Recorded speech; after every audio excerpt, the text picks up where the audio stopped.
নমস্কার বন্ধুরা, the moms recipe চ্যানেলে আপনাদের স্বাগত। আজকে শিমের অসম্ভব সুন্দর একটি রেসিপি করে দেখাবো, একদম ইউনিক।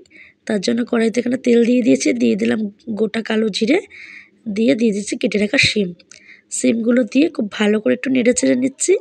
এই যে দেখুন কালারটা কত ভালো লাগছে। দিয়ে দিলাম নুন হলুদ, দিয়ে খুব ভালো করে নেড়ে নেব। এই যে আমি একটু ঢাকনা চাপা দিয়ে দিলাম যাতে সেদ্ধ হয়। এই পাশে মিক্সিং জারের মধ্যে দিয়ে দেবো অনেকটা ধনেপাতা কুচি, আর দেবো দুটো কাঁচা লঙ্কা, দিয়ে একটা পেস্ট বানিয়ে নেব। এই যে আমাদের পেস্ট রেডি। এটাই এবার ব্যবহার করব মশলা হিসেবে, আর কিচ্ছু দেব না। এই যে দেখুন সিমটাও হালকা সেদ্ধ হয়ে গেছে, একটু ভাজা ভাজা হয়ে গেছে। এরপরে দিয়ে দেবো বেটে রাখা ধনেপাতাটা, একটু চিনি দিয়ে দিলাম স্বাদ অনুযায়ী। এই যে ধনেপাতাটা দিয়ে দিলাম, আর কোনো মশলা ব্যবহার করব না। গরম ভাতে অপূর্ব সুন্দর লাগে খেতে। এই যে একটু দিয়ে দিলাম, খুব ভালো করে নাড়াচাড়া দিয়ে এবার নামিয়ে নেব।